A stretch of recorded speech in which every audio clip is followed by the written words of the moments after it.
शंकर चाप जहाज,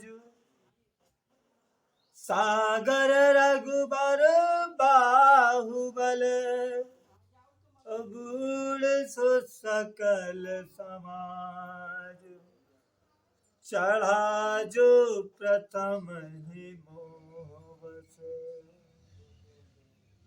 चढ़ा जो प्रथम ही मोह बस।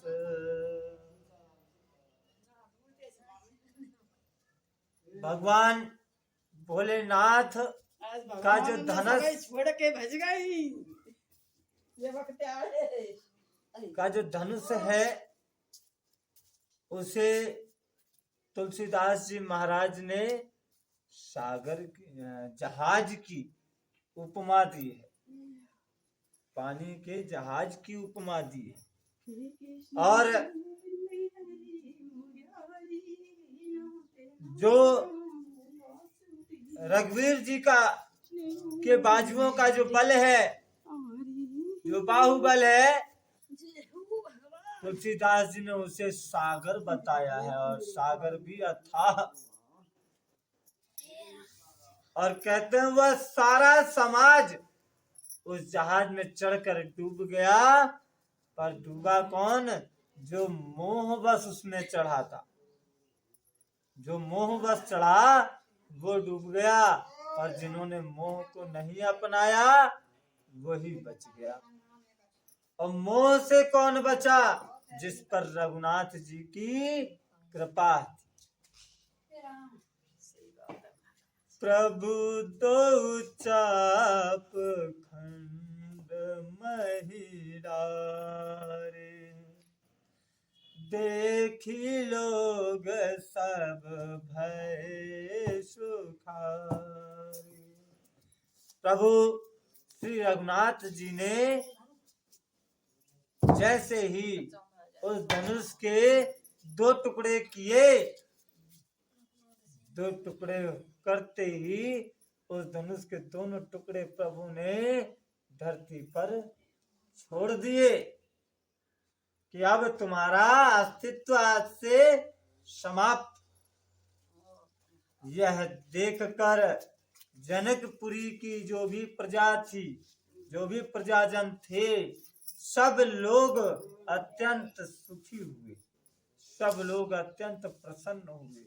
विश्वामित्र रूपी पवित्र समुद्र में प्रेम रूपी सुंदर अथाह जल भरा था।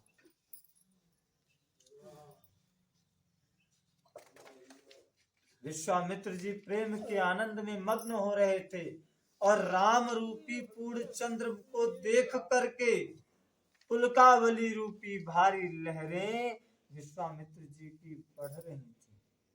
आकाश में बड़े जोर से नगाड़े बजने लगे, और देवांगनाएं गा गा करके नाचने लगी। ब्रह्मा आदि देवता, सिद्ध और मुनीश्वर लोग प्रभु की प्रशंसा कर रहे हैं। किन्नर लोग रसीले गीत गा रहे हैं।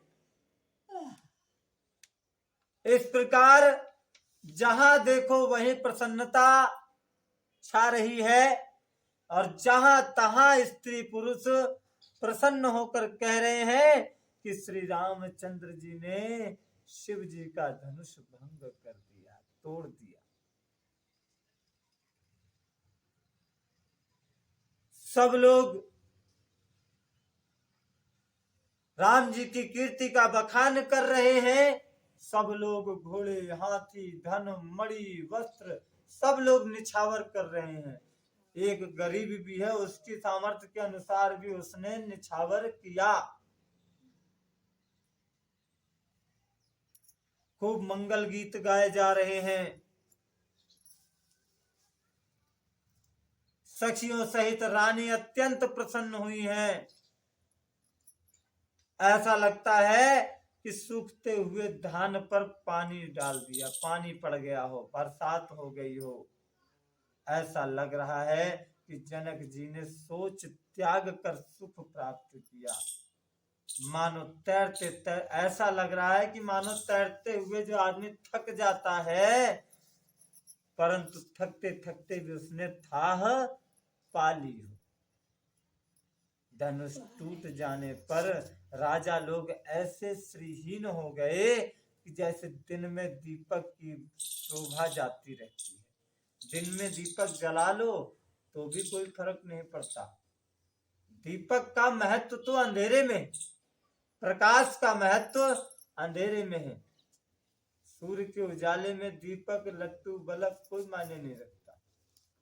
ये बड़ी बड़ी स्ट्रीट लाइटें हैं, जो खंबे में लाइटें लग रही हैं, दिन में इनकी रोशनी का क्या प्रभाव पड़ता है? कुछ नहीं। और रात में यही बिल्कुल सुई दिखा दे इनकी रोशनी, क्योंकि अंधेरा है।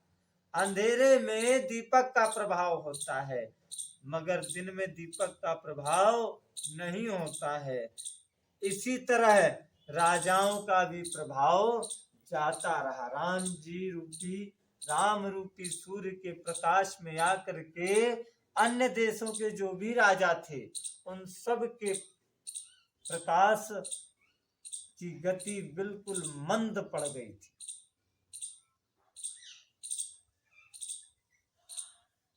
सीता जी के सुख का तो वर्णन ही कैसे किया जाए। और श्री राम जी को लक्ष्मण जी ऐसे देख रहे हैं जैसे चंद्रमा को चकोर का बच्चा देख रहा है। तब सतानंद जी ने आज्ञा दी और सीता जी ने राम जी के पास गमन किया।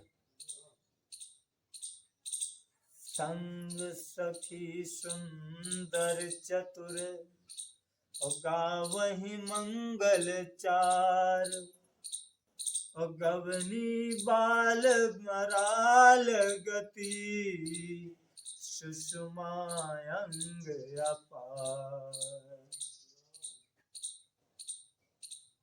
साथ में सुंदर और चतुर सखियां चल रही हैं, वो मंगलाचार गा रही हैं।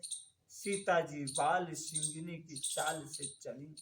सखियों के बीच में सीता जी हैं, ऐसी शोभा दे रही हैं जैसे बहुत सी छवियों के बीच में एक महाछवि हो। कर कमल में सुंदर जयमाला है, जिसमें विश्व विजय की शोभा छाई हुई है। चतुर सखी ने यह दशा देख और समझा कर कहा कि सुहावनी जयमाला अब इन रघुवीर जी को पहनाओ, अब यही आपके स्वामी हैं। यह सुनकर सीता जी ने दोनों हाथ उनके गर्दन की तरफ बढ़ाए, दोनों हाथों से माला उठाई, पर प्रेम के विवश होने से पहनाई नहीं जा रही। राम जी सर उठाए हैं।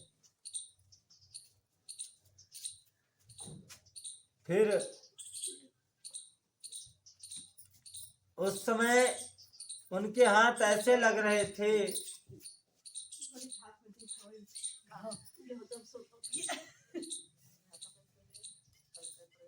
इस समय उनके हाथ ऐसे लग रहे थे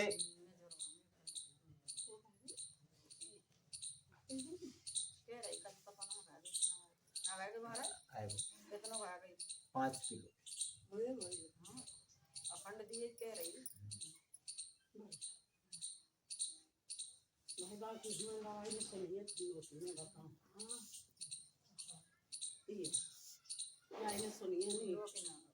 तो मानो कि डंडियों सहित 2 कमल चंद्रमा को डरते हुए जयमाला दे रहे हैं। इस छवि को देखकर सखियां गीत गा रही हैं, मंगल गीत गा रही हैं। तब सीता जी ने श्री राम जी के गले में माला डाल दी। रघुवर रघुवर उर जयमाल, देखि देव बरसहि सुमन, सकुचे सकल भुआल, जनु बिलोकि रवि कुद कुमुद गन। जैसे ही माता सीता जी ने रघुवीर जी के गले में माला डाली, माला पड़ते देखते ही देवताओं ने पुष्प की वर्षा कर दी। पुष्प बरसाने लगे और समस्त राजागण इस प्रकार सकुचा गए कि मानो सूर्य को देखकर कुमुदों का समूह सिकुड़ जाता है। नगर और आकाश में बाजे बजने लगे, दुष्ट लोग उदास हो गए।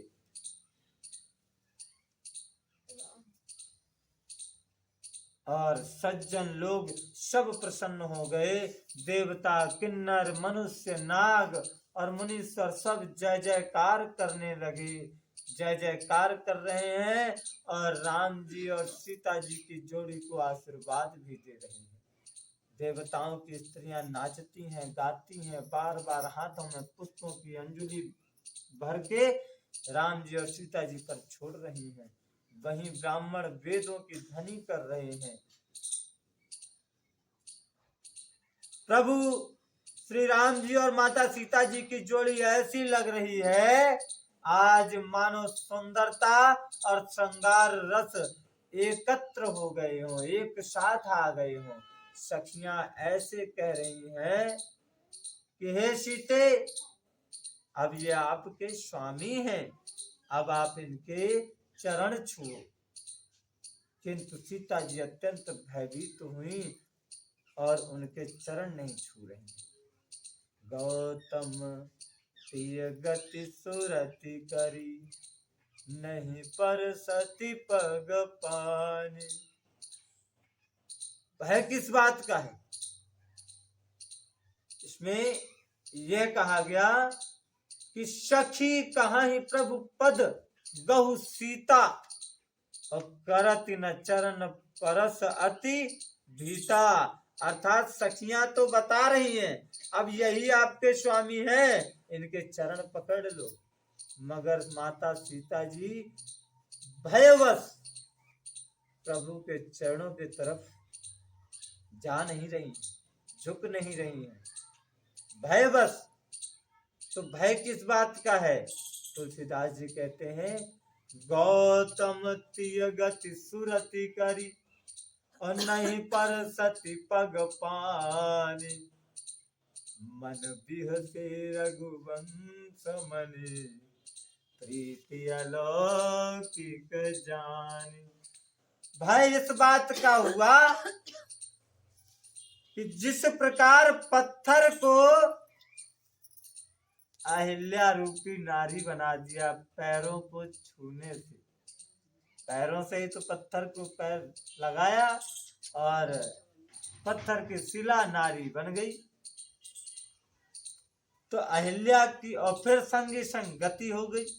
अहिल्या की गति का स्मरण करके कहीं ऐसा ना हो कि मैं हाथ लगाऊं, जगह जगह आभूषण है मेरे हाथों में, तो वो लगेंगे और वो भी कहीं दूसरी स्त्री ना बन जाए तो मेरी सौत हो जाए। इसी वजह से राम जी के चरणों का स्पर्श नहीं कर रहे हैं। ये बात हमने भी आज पहली बार इसमें पढ़ी। महाराज ये करो करने में भर के चरणों में छीती मामा अलग वही बता देंगे तो सीता बनी है सीता बनी।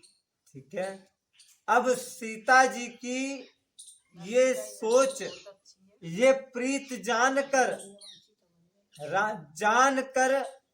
रघुकुल मणि प्रभु श्री रामचंद्र जी मन में हंसने लगे। प्रत्यक्ष तो गंभीर हैं परंतु मन ही मन हंस रहे हैं। तब सिय देखी भूप अभिलाखे, पूर कपूत मूड मन माखे। उठी उठी पहिर सनाह अभागे, और जह तह गाल बजावन लागे। उस समय सीता जी को देखकर कुछ राजा ललचा उठे। वे दुष्ट कपूत मूढ़ राजा मन में बहुत तमतमाए। वे अभागे उठ उठ कर कवच पहन कर जहां तहां गाल बजाने लगे। कोई कहते हैं सीता जी को छीन लो, सीता को छीन लो और दोनों राजकुमारों को पकड़कर बांध लो। धनुष तोड़ने से ही चाह नहीं सरेगी, धनुष तोड़ने से ही मन की इच्छा पूरी नहीं हो सकती। हमारे जीते जी तो राजकुमारी को कौन लेके जा सकता है। यदि जनक कुछ सहायता करे तो युद्ध में दोनों भाइयों सहित उसे भी जीत लो। ये वचन सुनकर साधु राजा बोले, इस निर्लज्ज राज समाज को देखकर तो लाज भी लजा गई। पढ़ नहीं सुना था, अरे तुम्हारा बल, तुम्हारा प्रताप, बड़ाई और प्रतिष्ठा तो धनुष के साथ ही चली गई। वही वीरता थी कि अब कहीं और से मिली है। ऐसी दुष्ट बुद्धि है, तभी तो विधाता ने तुम्हारे मुखों पर कालिख लगा दी है।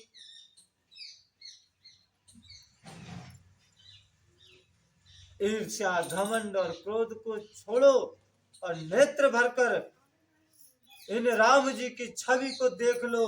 लक्ष्मण के क्रोध को प्रबल अग्नि जानो और अग्नि में कभी पतंगे बनकर नजदीक मत जाओ। जैसे गरुड़ का भाग कौवा, चाहे गरुड़ का भाग कौवा होता है। गरुड़ जब कौवा को देखता तो उसको ग्रस सकता, मार सकता है। और सिंह का भाग खरगोश चाहिए। कौवा भी उड़ने वाला है और गरुड़ भी उड़ने वाला है, पर दोनों एक दूसरे के दुश्मन हैं। सिंह भी अर्थात शेर वन में रहता है, खरगोश भी वन में रहता है, जंगल में रहता है। शेर भी तेज दौड़ता है और खरगोश भी तेज दौड़ता है, और दोनों ही एक दूसरे के दुश्मन हैं। बिना कारण ही क्रोध करने वाला अपनी कुशल चाहे तो शिव जी से विरोध करने वाला सब प्रकार की संपत्ति चाहे, सब एक समान है।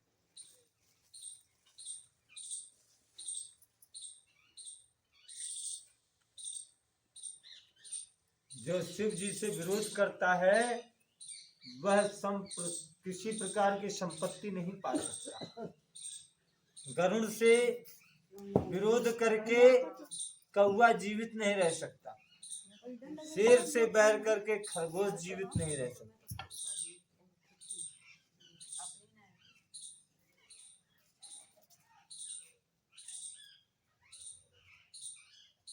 और श्री हरि के चरणों से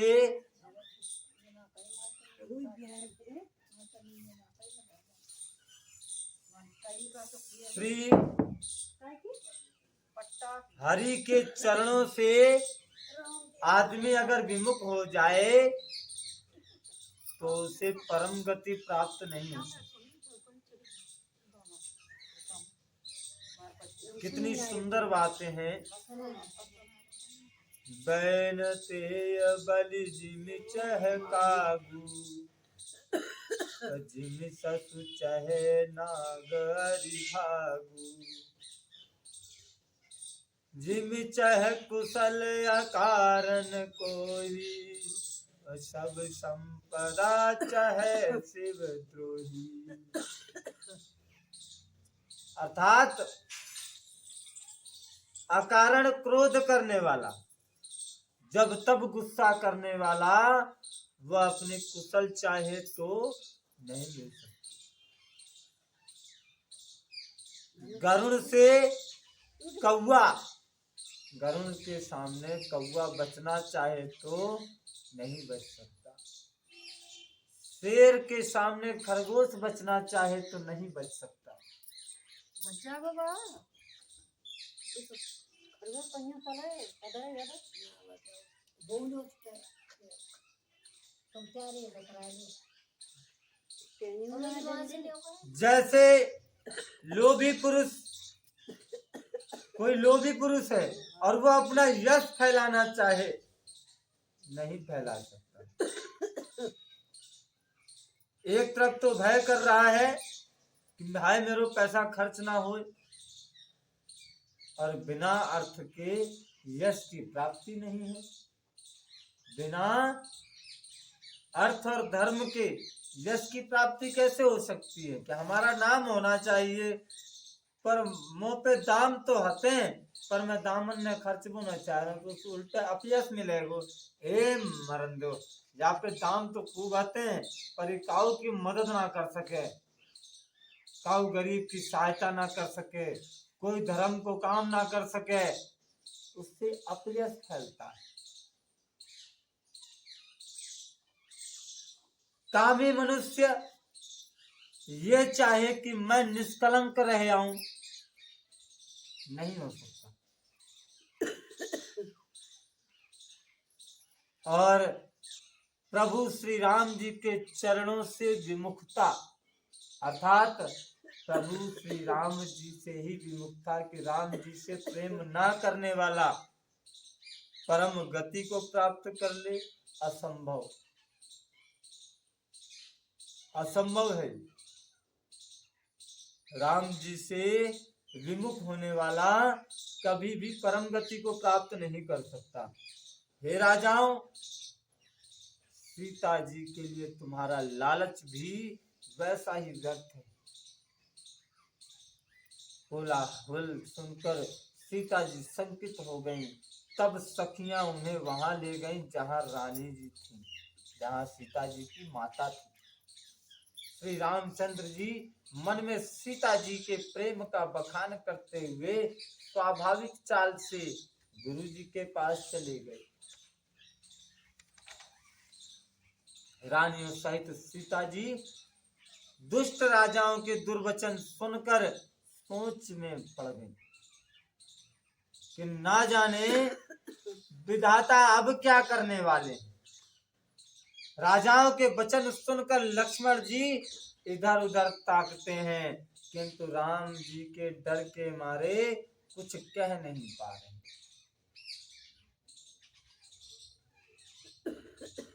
उनके नेत्र, उनकी आंखें गुस्से के मारे लाल हुई जा रही हैं, भौवें बिल्कुल टेढ़ी हुई जा रही हैं।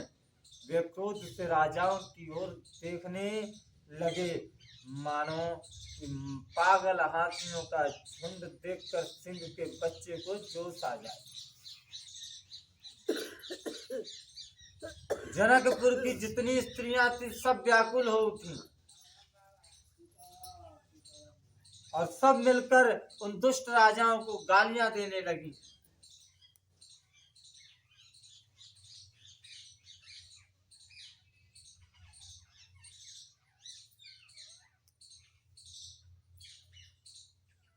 उसी समय परशुराम जी महाराज आए।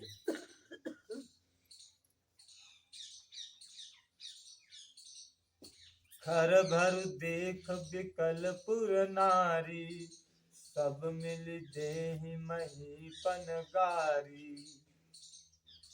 जब जनकपुर की रानियां, जनकपुर की स्त्रियां व्याकुल हुई, देखने लगी कि जब नियमानुसार धनुष भंग हुआ है, अब तो राम जी सीता जी के पति हैं और ये दुष्ट राजा अब भी जबरदस्ती दिखाने का प्रयास कर रहे हैं।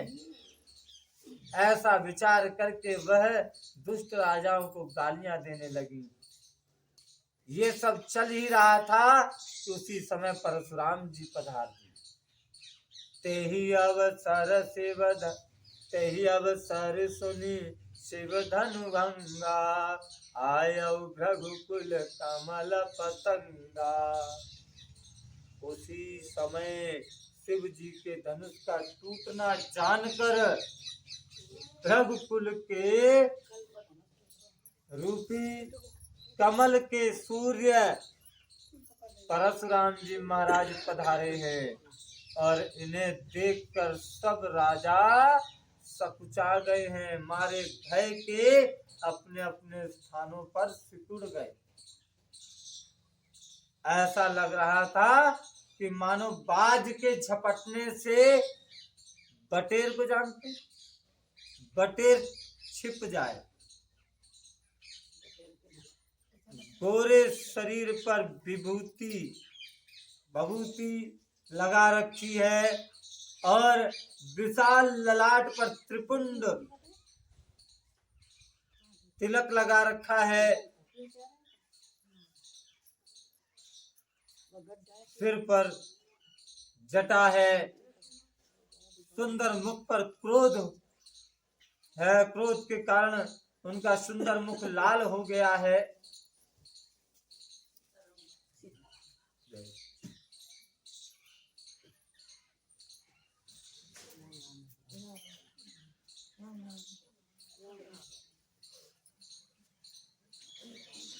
अपने हाथ में धनुष बांध लिए और कंधे पर दूसरे हाथ से हर्षा रख रखा है। वेश तो शांत है परंतु करनी बहुत कठोर है। शांत वेश करनी कठिन और बरन न जाय स्वरूप और धरि मुनि तनु जनु वीर रसु आयऊ जहाँ सब भूप। परशुराम जी का जो वेश है वो तो है साधुओं वाला, परंतु जो करनी है वह अत्यंत कठोर है। वेश तो ब्राह्मणों का है परंतु जो कर्म है वो क्षत्रियों के हैं। उनके स्वरूप का वर्णन नहीं हो पाता कि ब्रह्म ऋषि है या राज ऋषि है। मानो वीर ऋषि ही मुनि का शरीर धारण करके आया हो। जहाँ सब राजा लोग हैं वहीं आ गया। परशुराम जी का भयानक वेश देखकर सब राजा भय से व्याकुल होकर उठ खड़े हो गए और पिता सहित अपना अपना नाम कह कहकर सब परशुराम जी को प्रणाम करने लगे। परशुराम जी हित समझकर ही सहज ही जिसकी ओर देख लेते हैं वह समझता है, वो तो हित समझकर आराम से किसी की तरफ देखते हैं, जिसकी तरफ देखते हैं वो समझता है कि अब मेरी खैर ना आए, अब तो मेरो समय आएगा।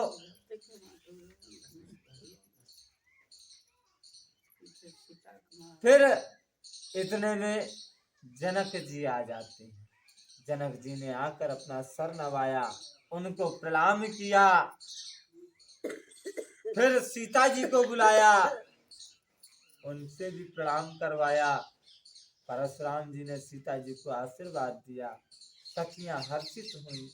वहां अब अधिक देर ठहरना ठीक ना समझकर वे उनके साथ की सखियां उनको सीता जी को रानी के पास ले गईं।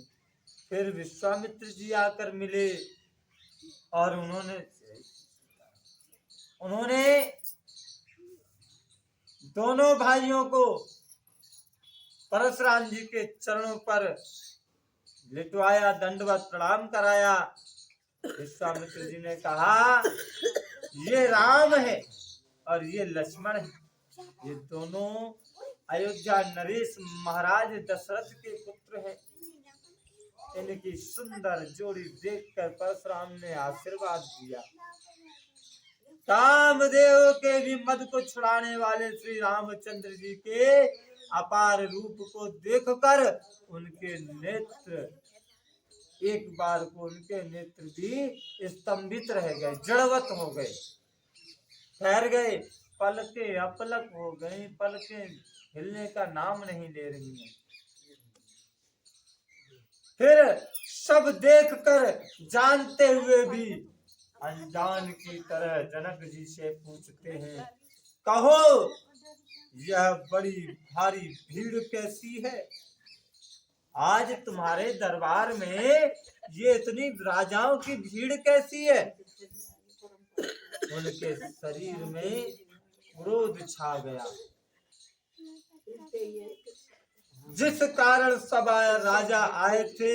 राजा जनक ने वे सब समाचार सुना दिए। जनक ने वचन सुनकर परशुराम ने फिर दूसरी ओर देखा और धनुष के टुकड़े पृथ्वी पर पड़े दिखाई दिए। परशुराम जी का क्रोध दूना हो गया। अत्यंत क्रोध में भरकर क्रोध में आकर कहने लगे, अरे मूर्ख जनक, बता ये धनुष किसने तोड़ा? आज तो मैं उसकी गर्दन मेरे फरसे से उड़ा दूंगा।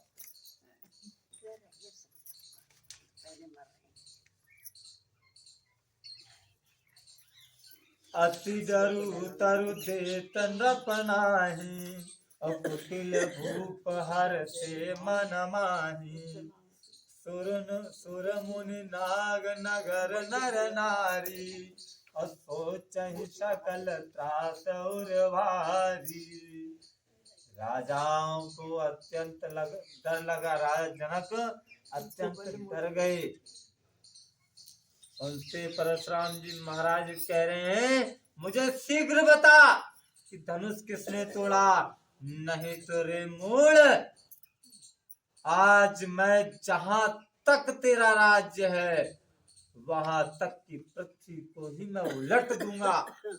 तेरे राज्य को धरातल में ले जाऊंगा।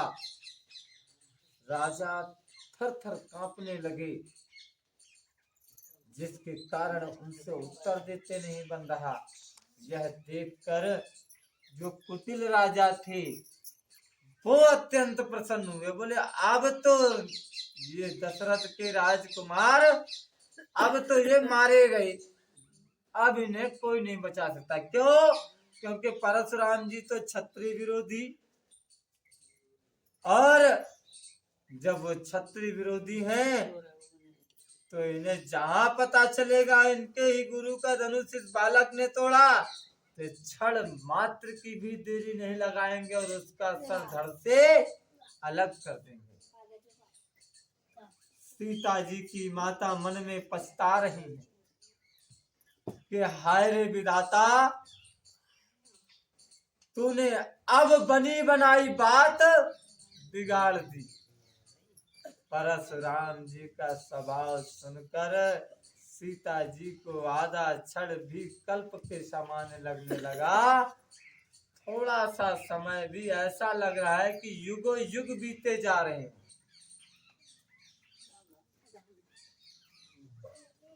अब तब श्री रामचंद्र जी सब लोगों को भयभीत देखकर और सीता जी को डरी हुई जानकर उनके हृदय में अब भी ना तो किसी प्रकार की प्रसन्नता थी, ना तो धनुष भंग करने और सीता जी से विवाह करने की ना तो प्रसन्नता थी, और ना ही परशुराम जी के क्रोध को देखकर किसी प्रकार का कोई भय या विषाद या दुख था, कुछ नहीं।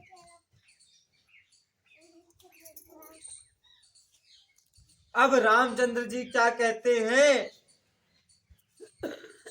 कि नाथ संबुधनु भंजनिहारा, होई है कौविक दास तुम्हारा। आयसु काह कही किन मोही, और सुनिर साई बोले मुनि कोही। रामचंद्र जी कह रहे हैं कि हे नाथ, शिव जी के धनुष को तोड़ने वाला आपका ही कोई दास होगा।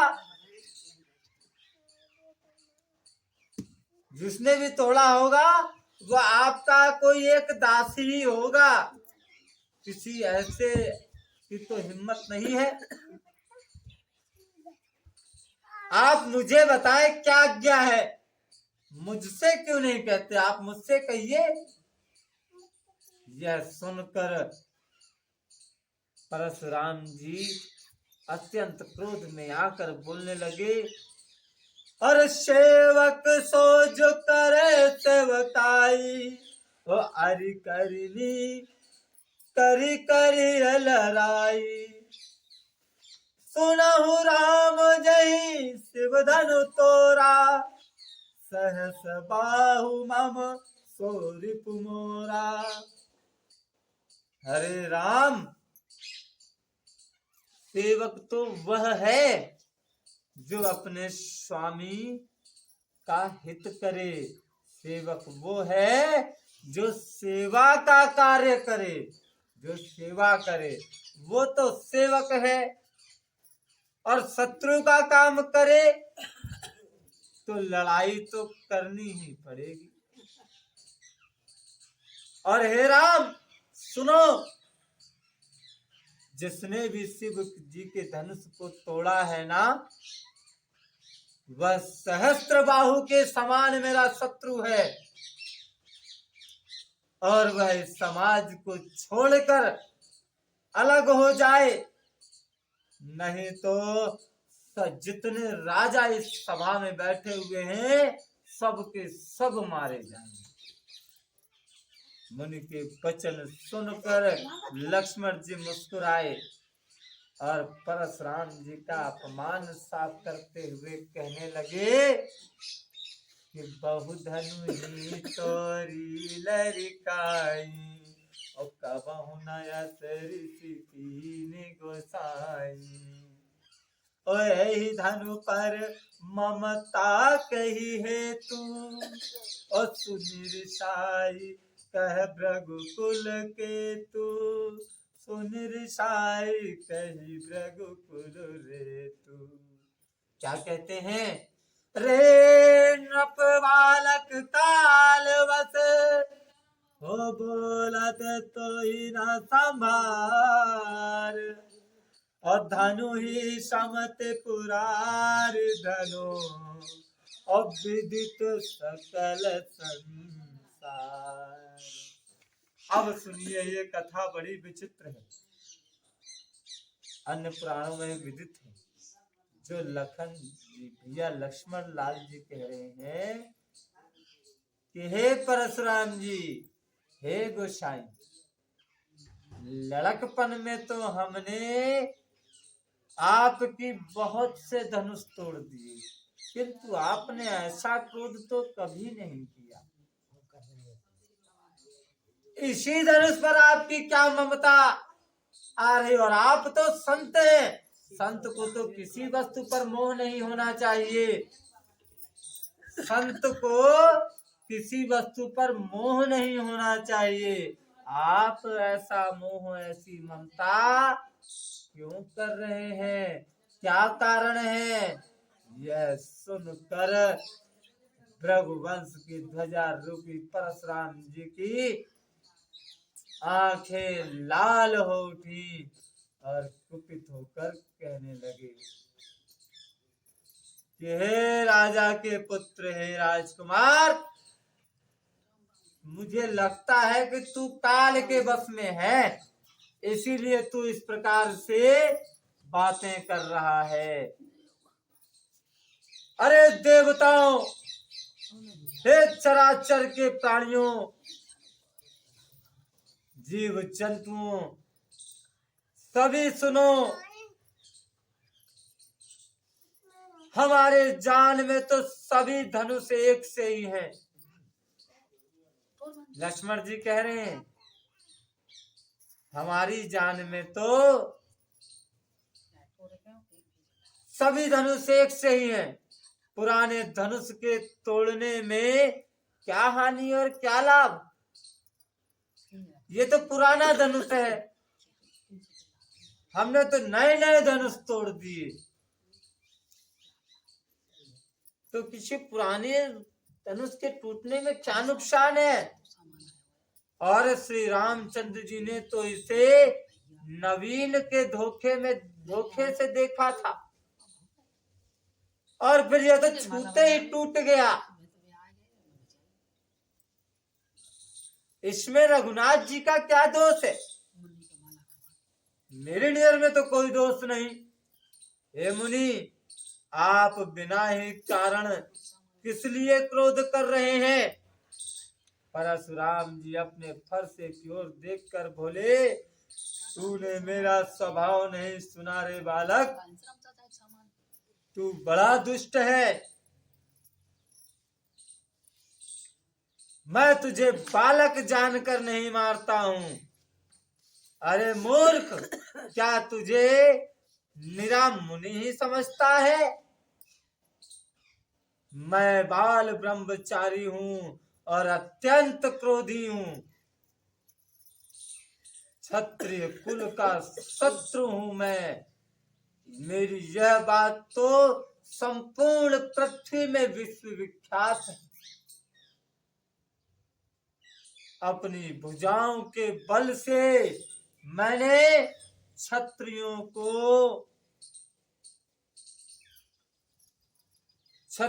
से पृथ्वी को रहित कर दिया। बहुत बार उसे ब्राह्मणों को दे डाला। हे राजकुमार, सहस्त्रबाहु की भुजाओं को काटने वाले मेरे इस फरसे को तो देखो। अरे राजा के बालक, तू अपने माता पिता के सोच के वश ना कर। माता पिता को सोच के वश ना कर। मेरा फरसा बड़ा भयानक है। यह गर्भ के बच्चों का भी नाश कर देता है। लक्ष्मण जी हंसकर कहने लगे, अरे मुनीश्वर, आप तो अपने को बड़ा भारी योद्धा बताते हैं। आप अपने आप को बड़ा भारी योद्धा कहते हैं और बार बार मुझे ये जरा सी कुल्हाड़ी दिखा रहे हैं।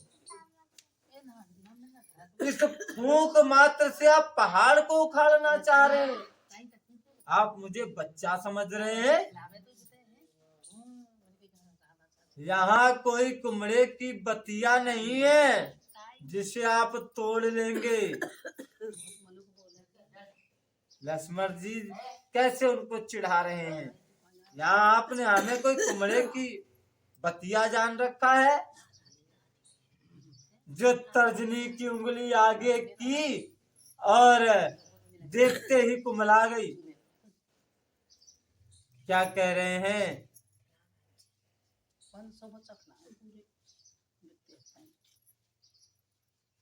यहाँ कुमल बतिया को नाही, जे तर्जनी देखी मरी जाही। देख कुठार सरासन वाना, मैं कछु कहा सहित अभिमाना। कहते हैं ये कुठार और धनुष बाण देखकर ही मैंने कुछ अभिमान सहित कहा था। भृगुवंशी समझकर और यज्ञोपवीत देखकर तो जो कुछ आप कहते हैं उससे मैं क्रोध को रोककर सह लेता हूँ। देवता, ब्राह्मण और भगवान के भक्त और गौ, इन पर हमारे कुल में वीरता नहीं दिखाई जाती, क्योंकि इन्हें मारने से पाप लगता है। इनसे हार जाने पर भी अपकीर्ति होती है। इसलिए आप मारे तो भी आपके पैर ही पड़ना चाहिए। आपका एक एक वचन ही करोड़ों वज्रों के समान है। कुठार तो आप व्यर्थ ही धारण करते हैं। आपकी जो वाणी है, आपकी जो वक्तव्य है, आपके जो शब्द हैं, वो आप स्वयं में ही वज्र हैं, इंद्र के वज्र के समान हैं।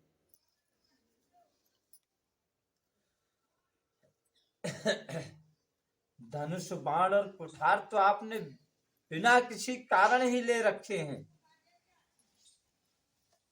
और इन्हें देखकर अगर मैंने कुछ अनुचित कहा हो तो हे धीर महामुनि, मुझे क्षमा कीजिएगा। यह सुनकर, लक्ष्मण जी के ऐसे वचन सुनकर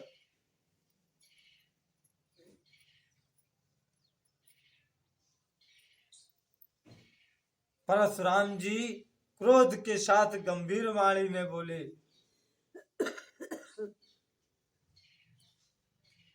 कौशिक सुनहु मंद यह बालक, कुटिल काल बस निज कुल घालक, भानुवंश राकेश कलंकु, निपट निरंकुश अबुध असंकु।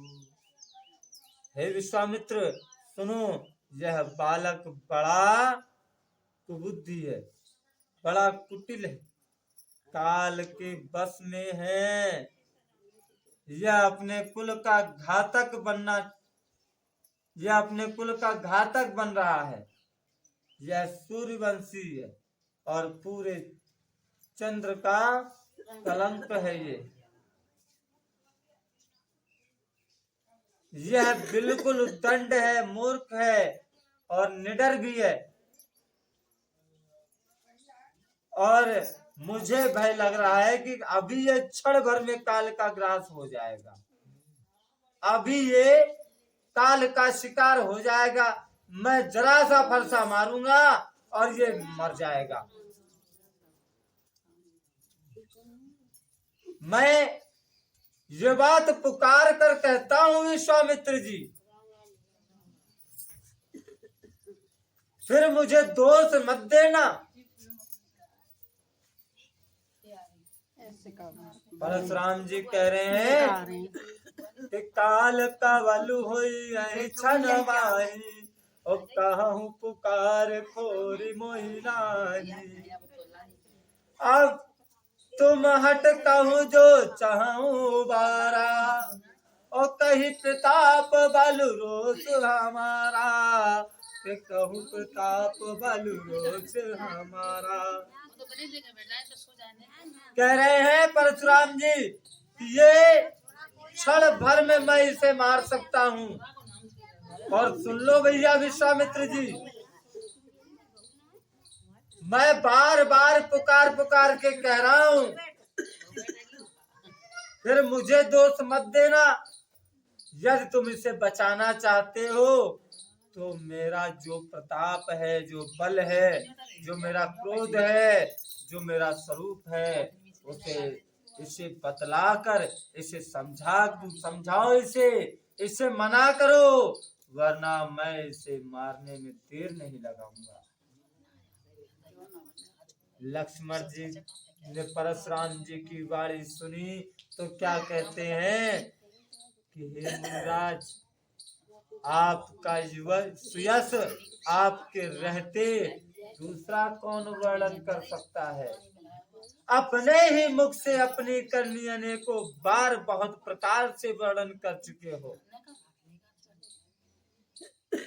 कि अपने मोह तुम आपन करनी, और बार अनेक भांति बहु बरनी, और नहीं संतोषता पुनि कछु कहूं।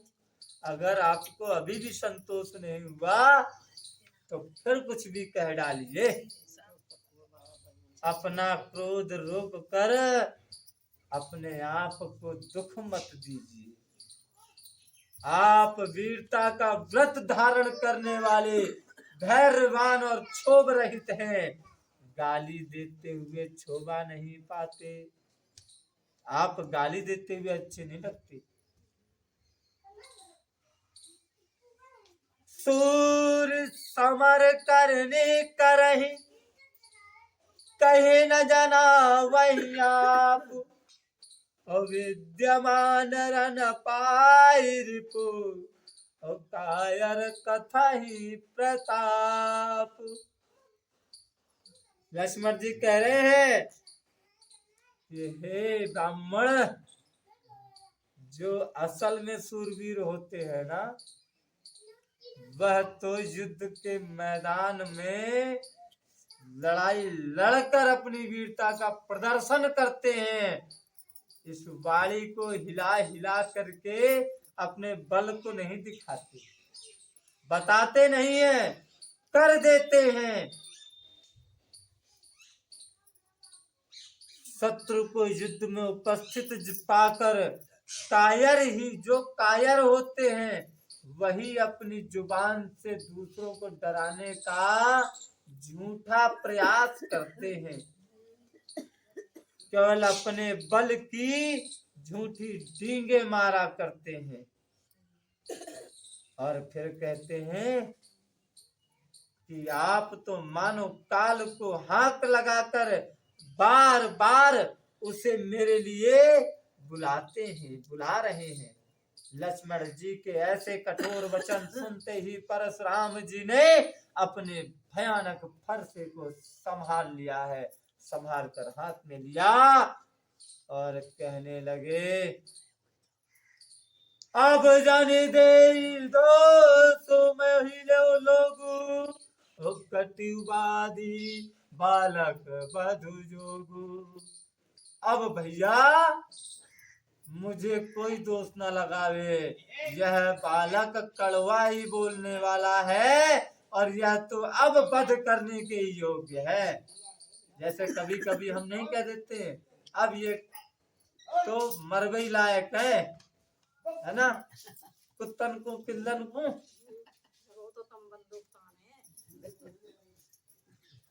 तो उसी प्रकार परशुराम जी महाराज भी अत्यंत क्रोध में सन कर और फरसे को लेकर पूरे समाज में वो कह रहे हैं कि अब ये बालक मरने के सारे कार्य पूरे कर चुका है, अब तो ये मारे जाने के ही योग्य है। इस बालक को देखकर मैंने बहुत बचाया, मैंने यह समझा ये बालक है रहने दो, ऐसा विचार करके मैंने इसको नहीं मारा। पर अब सचमुच यह मरने को ही आ गया है। विश्वामित्र जी ने जैसे सुना तुरंत उनके पास पहुंचे और दोनों हाथ जोड़कर कहने लगे कि हे मुनिवर, बालक का अपराध क्षमा कीजिए। बालकों के दोष और गुण को साधु लोग कभी गिनते नहीं हैं। कैसे कह रहे हैं विश्वामित्र जी कि कौशिक कहा क्षमीय अपराधु, बाल दोष गुण गनहि न साधु।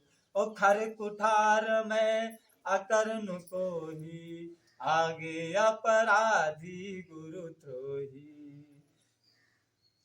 जैसे ही विश्वामित्र जी ने कहा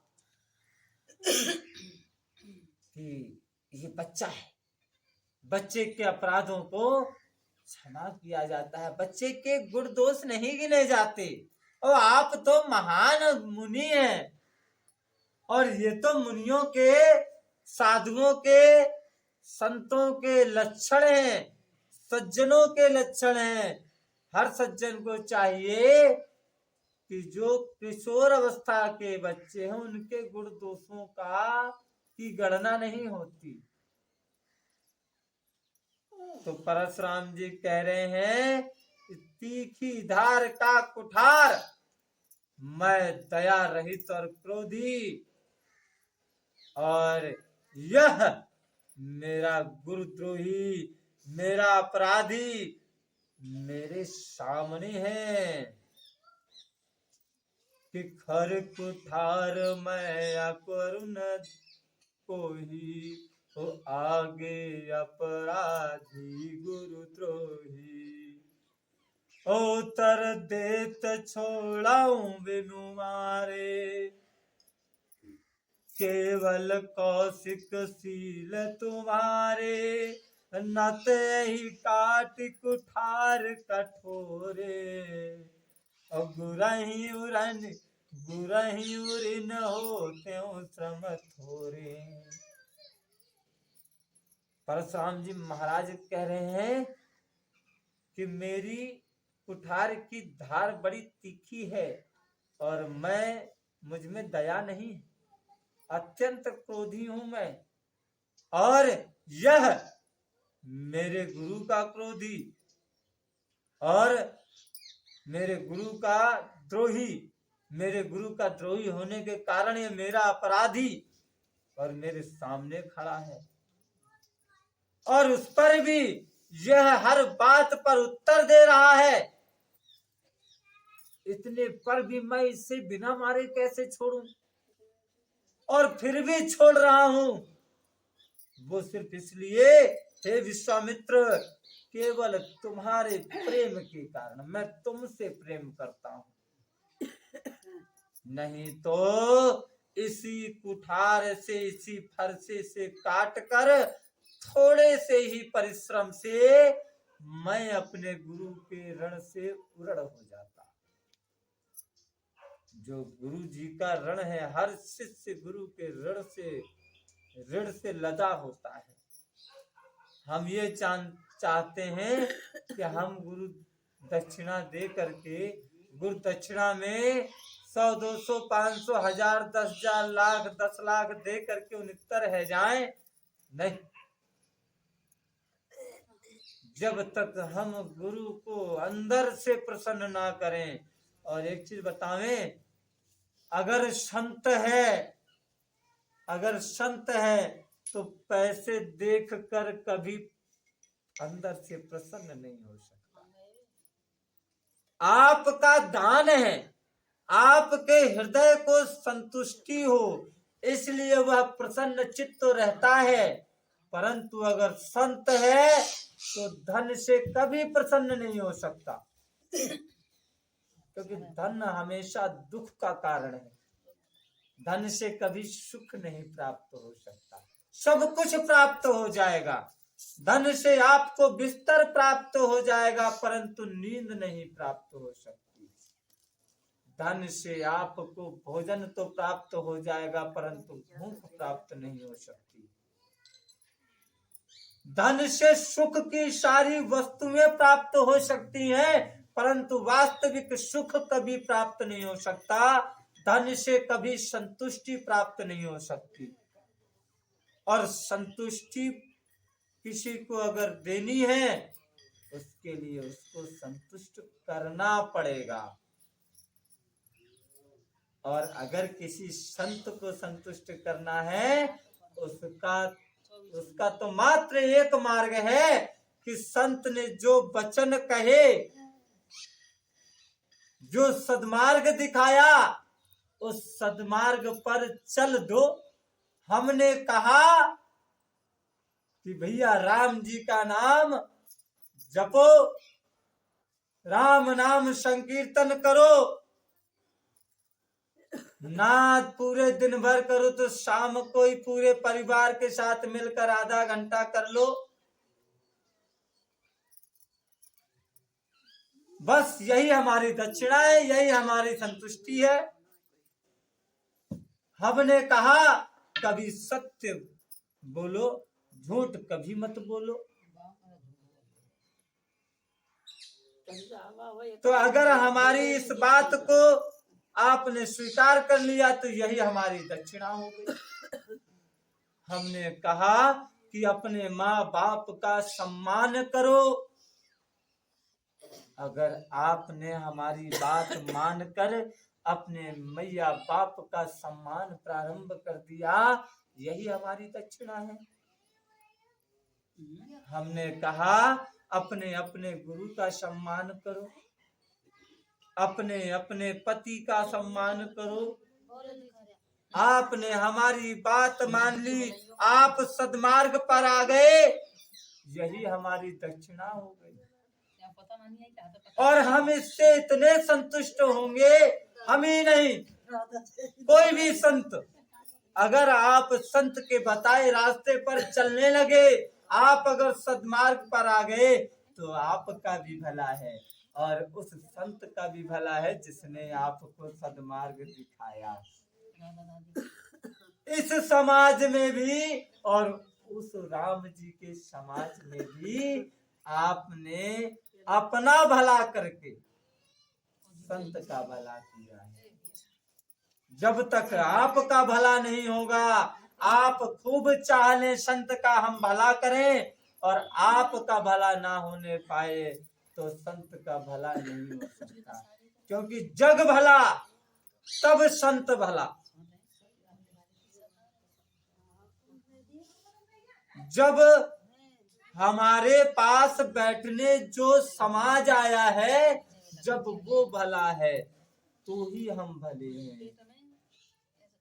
जब तक आप लोग सद्मार्ग पर नहीं हैं, तो वो राम जी हम पर दोषारोपण करेंगे कि मैंने तुझे इस आसन पर क्यों बिठाया,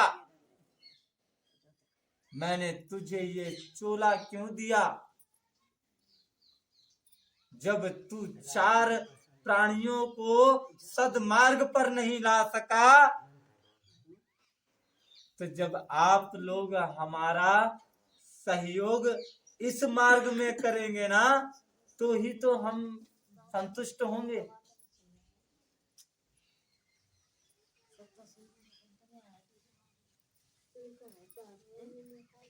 धन माया से हम क्या करेंगे? हमको एसी चाहिए, गाड़ी चाहिए, और त्रिमाला आश्रम चाहिए, शतमाला आश्रम चाहिए, बढ़िया मर्सिडीज, बेंज, क्यू, फरारी, पता नहीं कौन कौन सी गाड़ियां आ रही, वो गाड़ियां चाहिए। पैसा तो आप कितना भी दे दो, प्रसन्नता से हम ले लेंगे, फिर उनका उपयोग कहाँ करेंगे?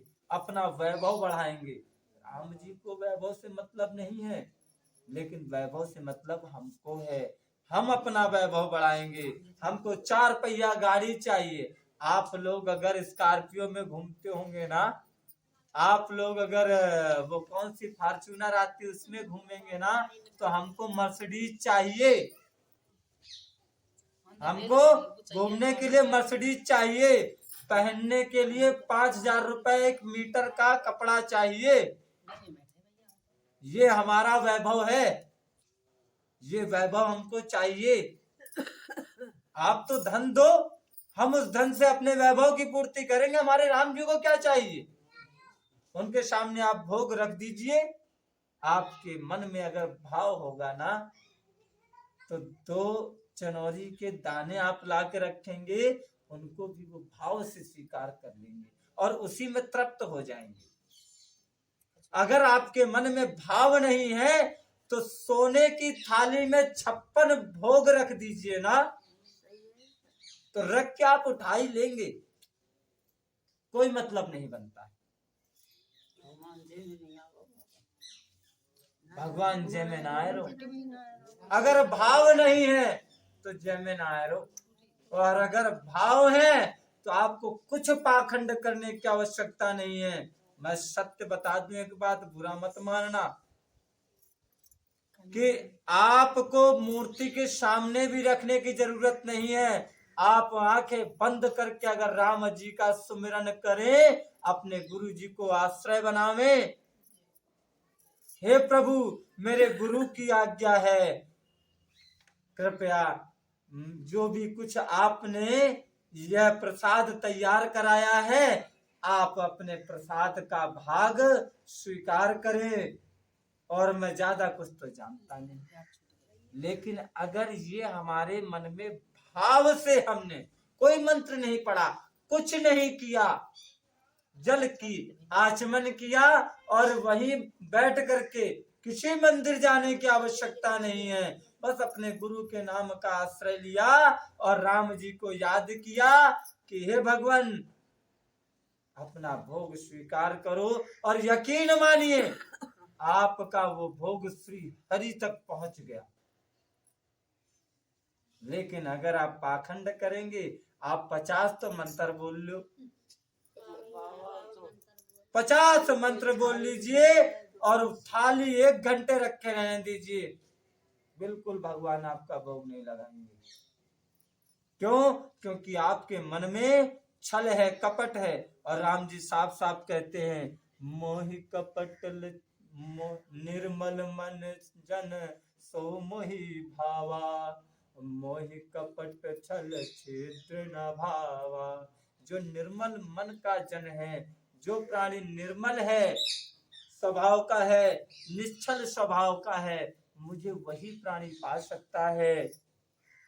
और छल कपट ये तो मुझे तनिक भी बर्दाश्त नहीं। आप प्रभु के सामने खड़े होकर भी अगर आप छल कर रहे हैं, आपके मन में भाव नहीं है, तो आप प्रभु को नहीं पा सकते, नहीं पा सकते, बिल्कुल नहीं पा सकते।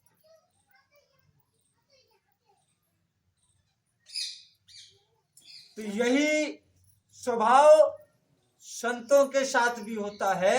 अगर आप संतों के साथ बिल्कुल निश्चल, बिल्कुल निर्मल होकर, और कहा भी तो गया है, किस पुराण में है, हमसे ज्यादा तो आप लोग जानने वाले हैं, कि संत मिलन को चालिए और तजी माया अभिमान, और जो जो पग आगे धरे तो कोटि यज्ञ समान। कि संत से मिलने को जब आप छल कपट, अपनी माया, अपना अभिमान सब त्याग दे अपने घर पे, बिल्कुल गरीब होकर के मुंह पे कछुना है, जो है सब राम जी का है, मेरा मुझ पे कुछ नहीं। आरती में भी तो कहते हैं, तेरा तुझको अर्पण क्या लागे मेरा, है ना। तो जो है सो प्रभु का है। जब हम इस मान के साथ में आएंगे, मैंने किया, मैंने कुछ नहीं किया। अगर कोई कहे भी कि भैया, हे भैया तू तो भैया भारी सेवा कर रहे हो मंदिर की, भैया मैंने कछ ना करूं, मैं कौन कर दे बारो, वो तो भैया राम जी की अगर कृपा है रही है और वही मेरी मतिया फेर रो है, तो भैया मैं कर रहा हूं, मैं कौन हूं। और यही सत्य है, यह बात नहीं है, यही सत्य भी है। आपके अंदर अगर यह अभिमान है कि मैं किसी की सेवा कर रहा हूं, या मैं ब्राह्मणों को जिमा रहा हूं, मैं सबता करा रहा हूं, मैं गरीब कन्याओं का विवाह करा रहा हूं, तो फिर मैं आ गया। और मैं का मतलब अभिमान आ गया। अभिमान है तो ईश्वर की माया के लपेटे में पड़ गए, और जब माया के लपेटे में पड़ गए तो क्या हुआ, अंत समय विनाश तय है। तो परशुराम जी यही बात कह रहे हैं कि भैया मुझे तो इसका वध करने से मैं इतने सारे तटकर्मों से बच जाऊंगा, मैं तो अपने गुरु के द्रोही का वध करके गुरु के ऋण से उऋण हो जाऊंगा, गुरु के ऋण से मैं उऋण हो जाऊंगा। इसने मेरे गुरु की सबसे प्रियतम वस्तु इसने तोड़ी है, मैं आज उसका तो वध अवश्य करूंगा, नहीं तो मैं और यही मेरे लिए सबसे आसान साधन है, परिश्रम नहीं करना पड़े। ओ गाधि सुनु कह हृदय हसी, मुनि मुनि हरियर सूज, अय मय खाड़ना ऊख मय, आ जाऊं न बूझे अबूझ। विश्वामित्र जी ने हृदय में हंसकर कहा कि मुनि को अब केवल हरा ही हरा सूझ रहा है। अब मुनि को ऐसा लग रहा है कि मेहनत ना करनी पड़े, बहुत दिन है गए मेहनत करे। परशुराम जी ऐसा विचार रहे हैं, विश्वामित्र जी अपने मन में ऐसा विचार रहे कि परशुराम जी क्या विचार कर रहे हैं, और परशुराम जी क्या विचार कर रहे हैं विश्वामित्र जी की दृष्टि में, कि परशुराम जी को सब हरा ही हरा लग रहा है, अर्थात सर्वत्र विजयी होने के कारण ये ऐसा समझते हैं अब मुझको कुछ भी मेहनत नहीं करनी पड़ेगी, कितना ही बड़ा योद्धा क्यों ना हो, अब वो क्षण मात्र में नष्ट कर देंगे।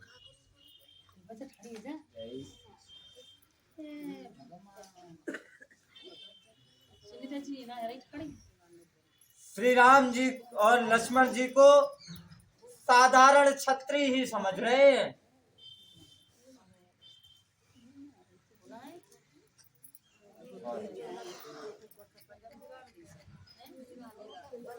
साधारण छत्री ही समझ रहे हैं, किंतु यह तो वज्र के बने हुए हैं, खांडा और खड़ग हैं, ऊख की खाड़ नहीं है जो मुंह में लेते ही गल जाए। खेद है मुनि अब भी बेसमझ बने हुए हैं, इनके प्रभाव को नहीं समझ रहे हैं। लक्ष्मण जी फिर अब कहने लगे। अब लक्ष्मण जी बोले हैं, कहे लखन मुनिशील तुम्हारा, को नहीं जान विदित संसारा। माता पिता ही और रैनी भैनी के, गुरु विनु रहा सोच बड़ जी के। लक्ष्मण जी ने कहा कि हे मुनिवर, आपके शील को कौन नहीं जानता, वह संसार भर में प्रसिद्ध है। कैसा शील है आपका? अपने आप माता पिता से अच्छी तरह उरण तो हो ही गए, अब गुरु का ऋण रहा जिसका जी में बड़ा सोच लगा हुआ है। सो जनु हमरे माथे काढ़ा, दिन चली गए ब्याज बड़ बढ़ा। वह मानो हमारे ही मत्थे काढ़ा था, बहुत दिन बीत गए, इससे ब्याज भी बहुत बढ़ गया। अब किसी हिसाब करने वाले को बुला लाइए, मैं तुरंत थैली खोलकर दे दूंगा। लक्ष्मण जी के फिर से कड़वे वचन सुने तो परशुराम जी फिर तमतमा गए। परशुराम जी ने फिर से फरसा संभाला और सारी सभा परशुराम जी के फरसे को देखकर हाय हाय करने लगी। लक्ष्मण जी ने कहा, हे भृगुश्रेष्ठ, हे परशुराम जी, आप मुझे बार बार फरसा दिखा रहे हैं, पर हे राजाओं के शत्रु, मैं ब्राह्मण समझकर बचा रहा हूं। आपको कभी रणधीर बलवान वीर नहीं मिले। हे ब्राह्मण देवता, आप घर ही में बड़े हैं, यह सुनकर अनुचित है कहकर सब लोग पुकार उठे। तब श्री रघुनाथ जी ने इशारे से लक्ष्मण जी को रोक दिया। क्या समय हो गया होगा?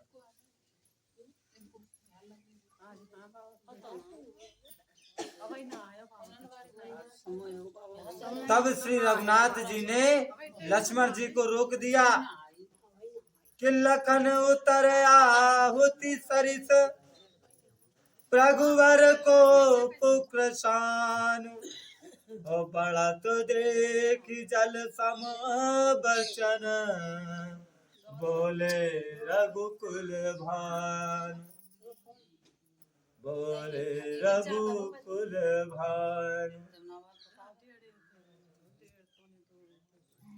लक्ष्मण जी के उत्तर से जो आग में घी की आहुति के समान थे, परशुराम जी के क्रोध रूपी अग्नि को जब बढ़ते देखा तो हमारे श्री हनुमान जी, श्री रघुनाथ जी महाराज, प्रभु श्री राम जी जल के समान शांत करने वाले, जैसे आग में जल की छींटे दे दो तो आग ठंडी पड़ जाती है, उसी प्रकार के शब्दों का प्रयोग करते हुए प्रभु श्री राम जी कहने लगे कि हे नाथ, नाथ करहु बालक पर छोहु, सूद दूत मुख करिय न को, जौ पे प्रभु प्रभाव कछु जाना, तो की बराबर करती आना।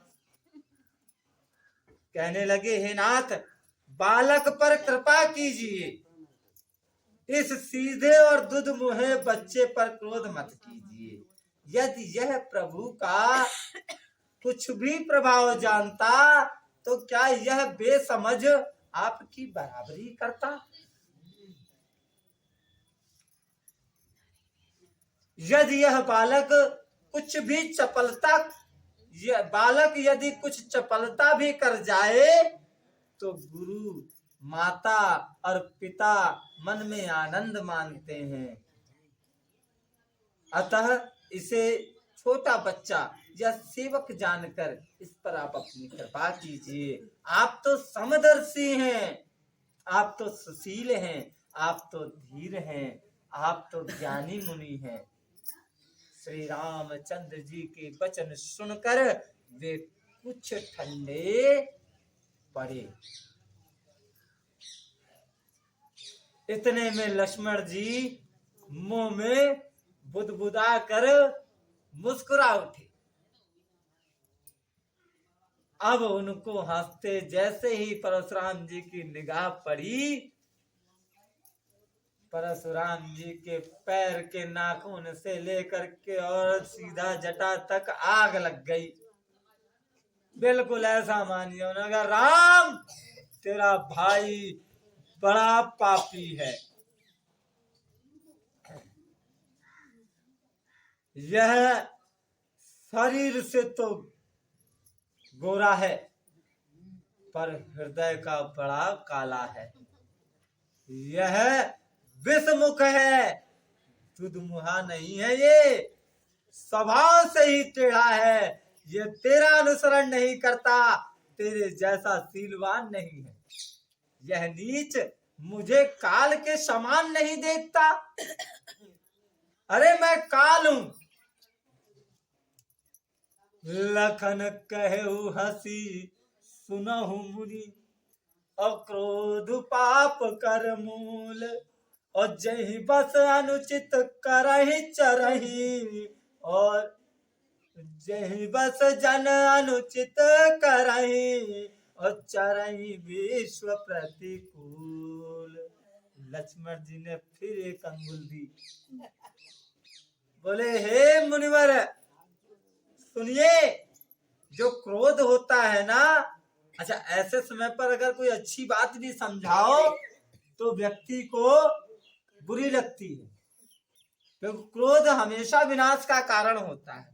क्रोध में अच्छी बात भी बुरी लगती है। तो लक्ष्मण जी तो समझा रहे हैं अच्छी बात कि हे मुनिवर सुनिए, क्रोध तो पाप का मूल कारण है। जिसके बस में एक बार मनुष्य हो जाए तो अनुचित कर्म का होना तय है। अगर बचता है तो प्रभु की कृपा से, राम जी की कृपा से ही कोई व्यक्ति क्रोध के बस से निकल सकता है, अन्यथा नहीं।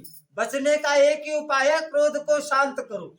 और क्रोध शांत नहीं हुआ, क्रोध शांत कैसे होगा? वो राम जी की कृपा से, क्योंकि हम तो कुछ कर नहीं सकते। और जो अनुचित कर्म कर बैठते हैं क्रोध के वशीभूत होकर, वह विश्व भर के प्रतिकूल चलते हैं। कभी विश्व के, पृथ्वी के, समाज के अनुकूल नहीं चल सकते, सबका हित करते हैं। हे मुनिराज, मैं तो आपका दास हूं, अब क्रोध त्याग कर दया कीजिए। टूटा हुआ धनुष क्रोध करने से जुड़ थोड़ी जाएगा। मतलब बात भी कह रहे हैं, अगर सही भी बात इस प्रकार से कह रहे हैं कि व्यक्ति को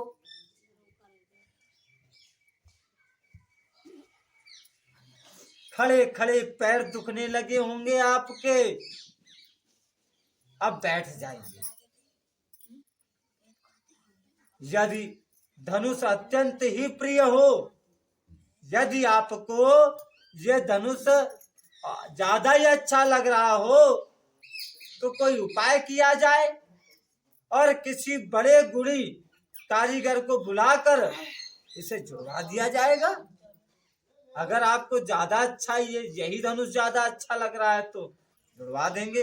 लक्ष्मण जी के ऐसे वचन बोलने से जनक जी डर रहे हैं, कहीं कोई गलत ना हो जाए, और कह रहे हैं भैया अब चुप रहो, अब कुछ मत कहो, ज्यादा बोलना अनुचित होता है, और अनुचित बोलना अच्छा नहीं होता है, क्योंकि उन्हें पता है परशुराम जी का क्रोध कैसा है।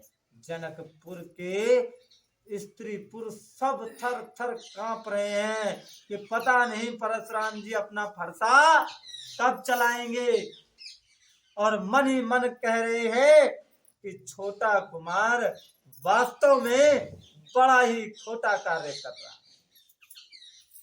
लक्ष्मण जी की निर्भय वाणी सुनकर परशुराम जी का शरीर क्रोध से जला जा रहा है और उनके बल की हानि हो रही है, उनका बल घट रहा है। अच्छा, कभी भी ये वास्तव सत्य है, जब हम क्रोध करते हैं तो अपने शरीर का बल हम छीड़ करते हैं।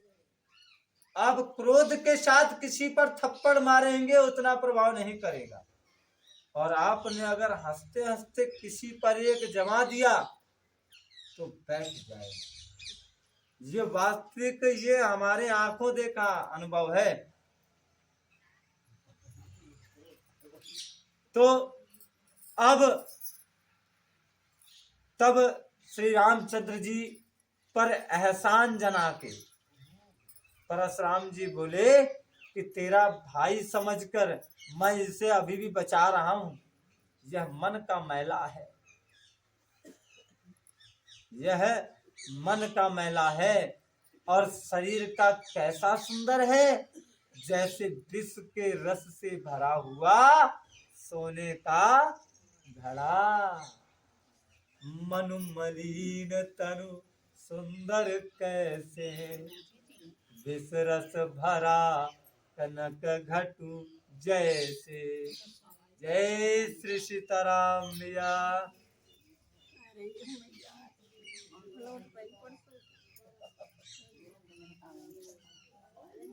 उनकी ये बात सुनकर लक्ष्मण जी फिर हंस दिए, और उनकी हंसी परशुराम जी को फिर दिख गई।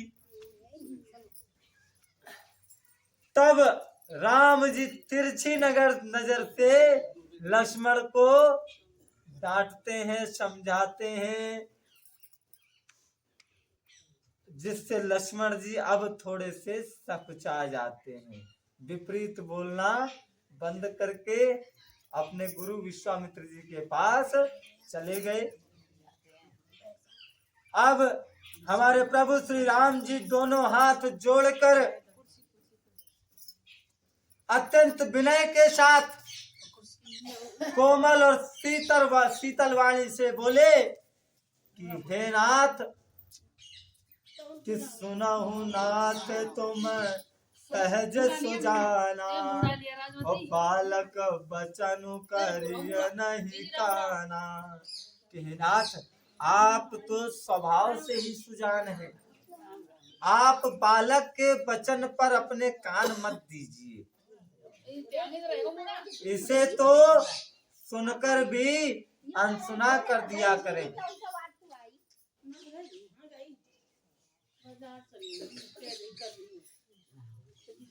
और राम जी क्या कहते हैं, हे महाराज, हे ब्राह्मण देव, कि बर्र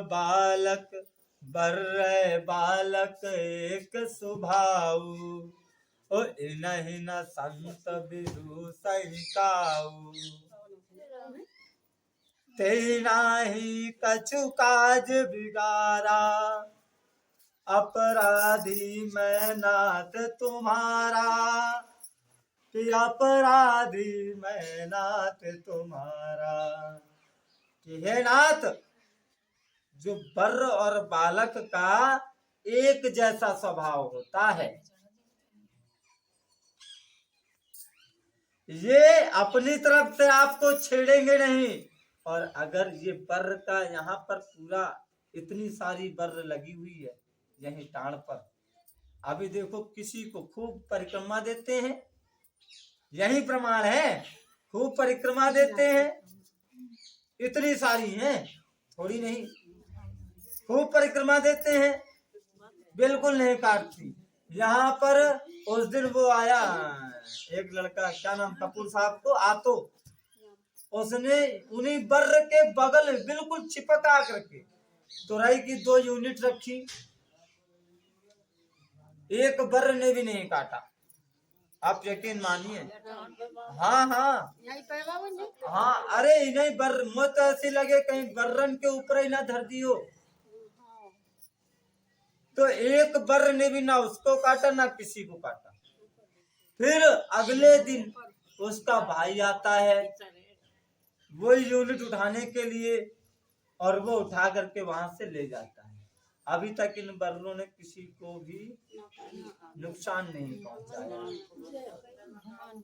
और यहाँ पर लोग हमसे ऐसा कह रहे थे कि अब कह क्या रहे थे, आग रख भी दी थी, छत्ता लगा था, उस छत्ते से उड़कर बेचारी ये कथा सुनने के लिए यहाँ पर गई नहीं कहीं, उड़कर फिर यहीं बैठ गई। कथा सुनने वो तो सुनने बनगे से आप यकीन मानिए वो बड़े चाव से कथा वो सुनने है बनगे से है ना। और किसी सिर्फ कथा सुनने के लिए, हम तो यही मानते हैं, सिर्फ कथा सुनने के लिए वो किसी का हित नहीं कर रहे। यूनिट रख के किसी ना किसी बर्र के ऊपर तो बैठी हो, रखी गई होगी। और ऐसा कहते हैं बर्र ऐसी होती, जरा सा आप छेड़ेंगे पीछे पड़ जाएंगे, छोड़ेंगे नहीं घर तक। तो वही राम जी कह रहे हैं कि भैया बर्र और बालक का एक स्वभाव होता है, बिना छेड़े बोलते नहीं, अगर छेड़ दिया तो छोड़ते नहीं।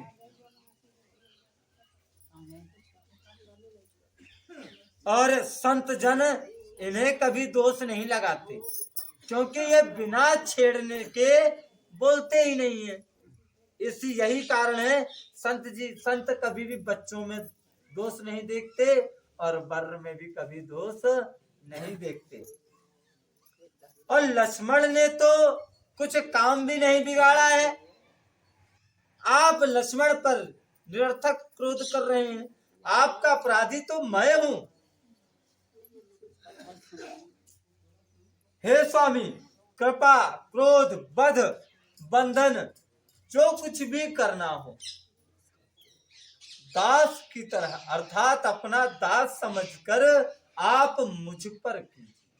अगर आप कृपा करें तो मुझ पे करें, आप मेरा वध करें तो मुझ पे मेरा वध करें, आप मुझे कुछ दंड देना चाहें वो मुझे दे, आप मुझे अपने बंधन में रखना चाहें तो मुझे रखें। जो भी करना है अपना सेवक जानिए, अपना दास जानिए, और जो चाहे वो कीजिए, लेकिन मेरे साथ, क्योंकि आपका अपराधी मैं हूं।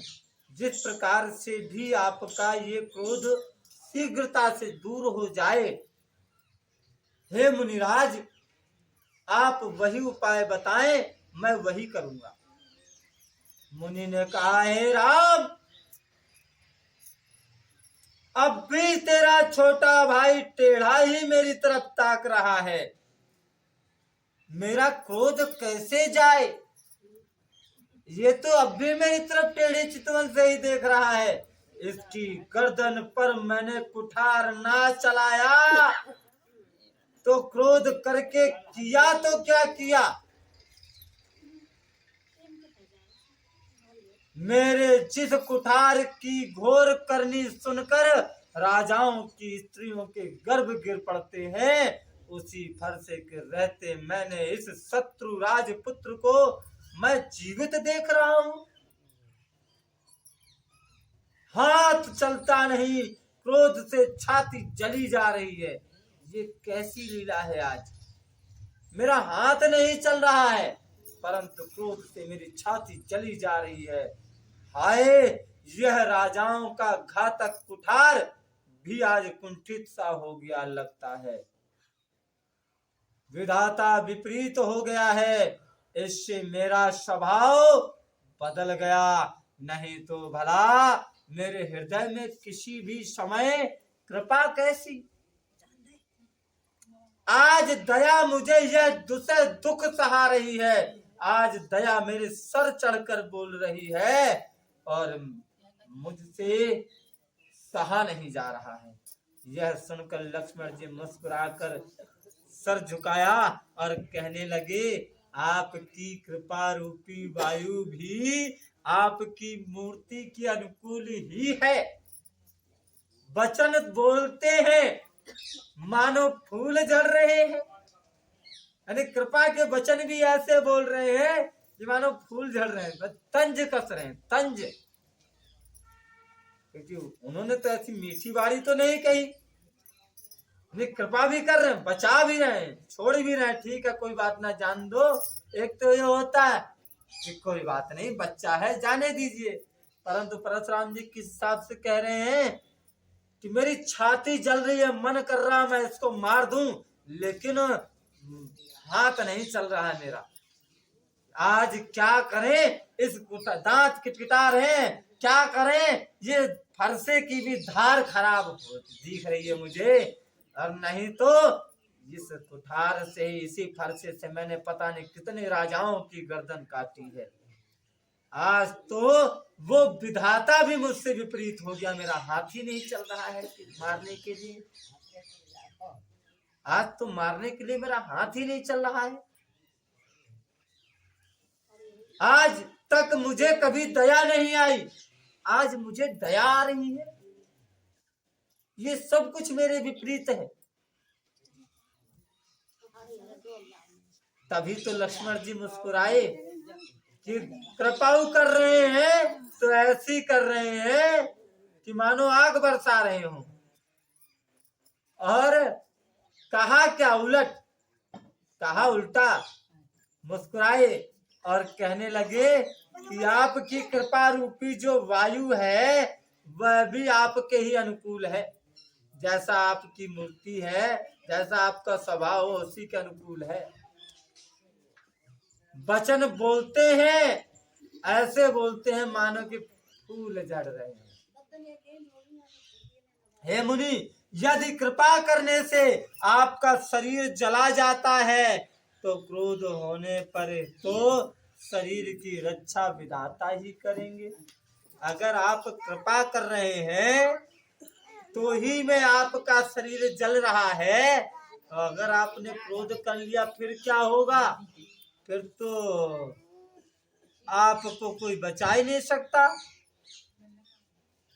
हे जनक, फिर परशुराम जी जनक से कहते हैं, अरे जनक देख, यह मूर्ख बालक हट करके यमपुरी में अपना घर बनाना चाहता है, यह मरना ही चाहता है। इसको शीघ्र ही आंखों की ओट क्यों नहीं करते, यानी इसको शीघ्र ही मेरी आंखों के सामने से हटा क्यों नहीं देते। यह राजपुत्र देखने में छोटा है पर है बड़ा खोटा। लक्ष्मण जी ने हंसकर मन ही मन आंखें मूंद लेने पर कहीं मन ही मन कहा कि आंखें बंद कर लेने से कोई कहीं जाता नहीं, ऐसा सिर्फ अनुभव हो जाता है कि हमने आंख बंद कर लिया, अब यहाँ कोई नहीं। तो आंख बंद कर लेने से आप ना तो मेरे सामने चले जाएंगे और ना मेरे आपके सामने से मैं चला जाऊंगा।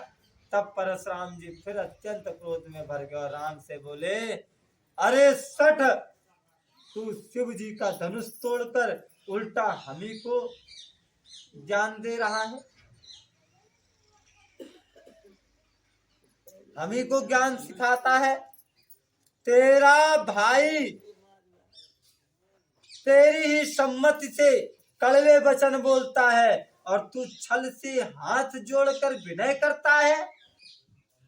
या तो युद्ध में मेरा संतोष कर, नहीं तो राम कहलाना छोड़ दे, क्योंकि राम तो सिर्फ मैं हूँ, परशुराम जिसे कहते हैं। तो परशुराम जी का शुद्ध नाम राम ही है।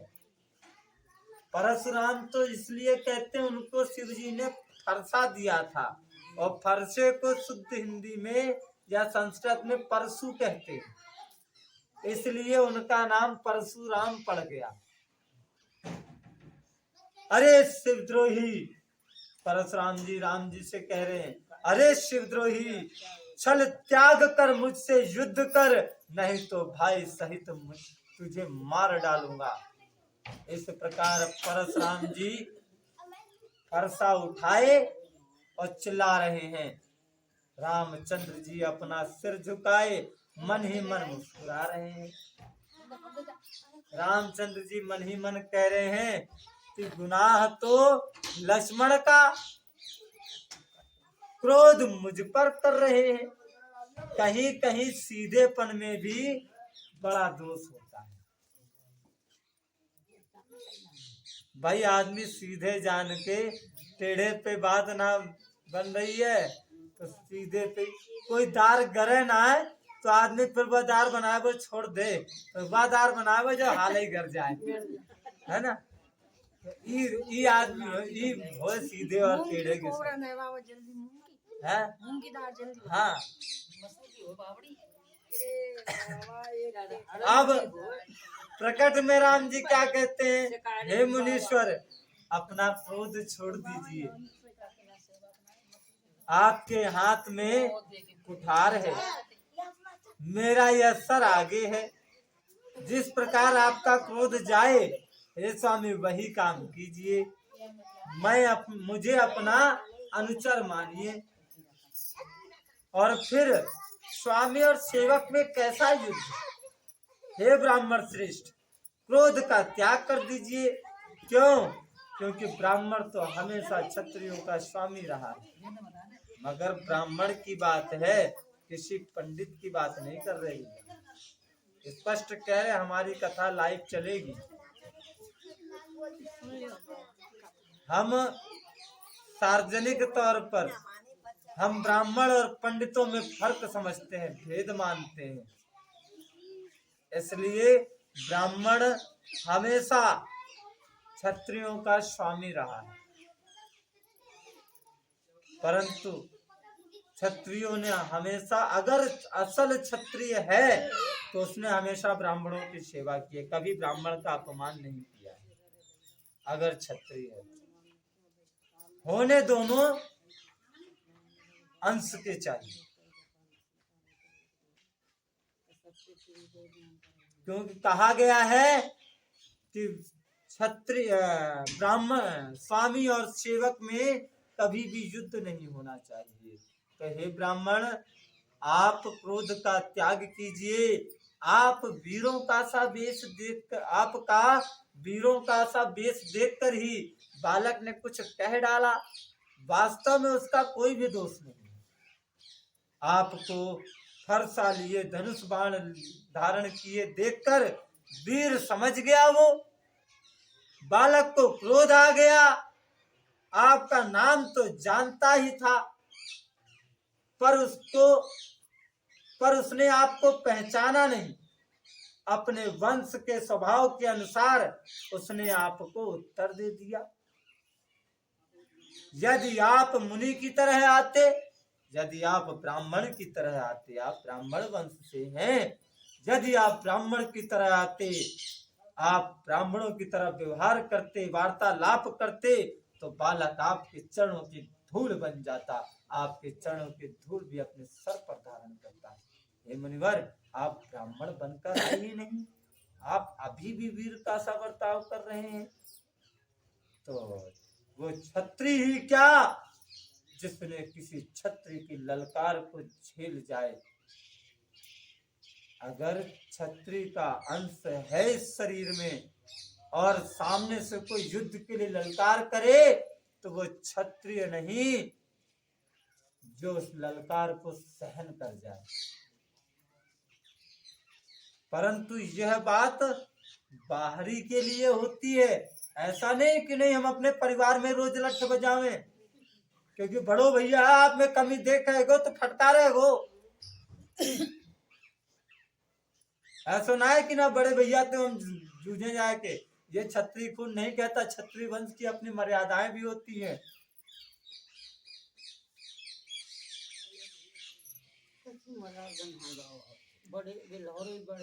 अनजाने की भूल को क्षमा कर दीजिए। ब्राह्मण के हृदय में बहुत अधिक दया होनी चाहिए। हे नाथ हमारी और आपकी बराबरी कैसे, कहिए ना, कहाँ चरण और कहाँ मस्तक। हम आपके चरणों में पड़े हैं, और आपके चरण हमारे मस्तक पर है। हे देव, कहा मेरा राम मात्र छोटा सा नाम, और कहा आपका परशु सहित परशुराम बड़ा नाम।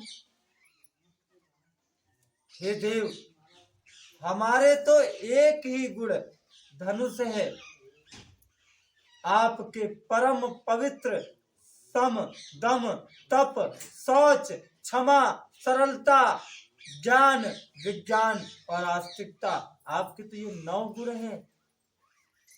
हम तो सब प्रकार से आपसे हारे हैं। हे विप्र, हमारे अपराधों को क्षमा कीजिए। बार बार मुनि विप्रवर और कहा राम सन राम, और बोले भृगुपति सरुस हसी, और तहु बंधु समपाम।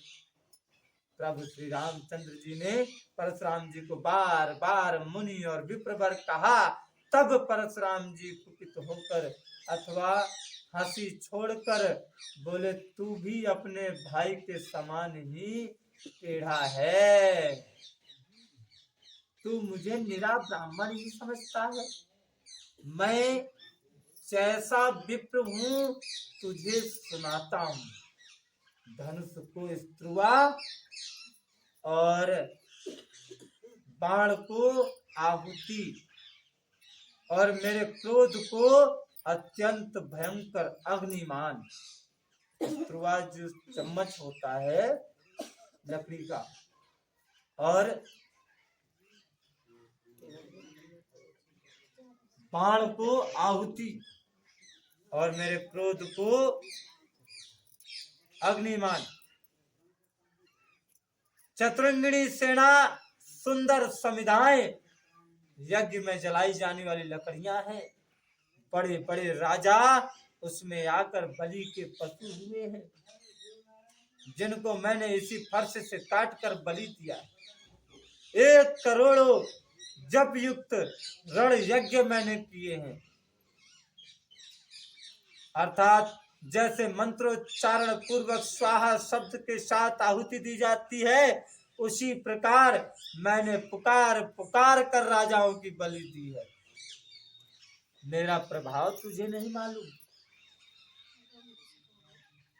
मेरा प्रभाव तुझे नहीं मालूम, इसीलिए तू ब्राह्मण के धोखे मेरा निरादर करके बोल रहा है। एक तो धनुष तोड़ डाला, इससे तेरा घमंड बहुत बढ़ गया। ऐसा अहंकार है मानो संसार को जीत कर खड़ा है।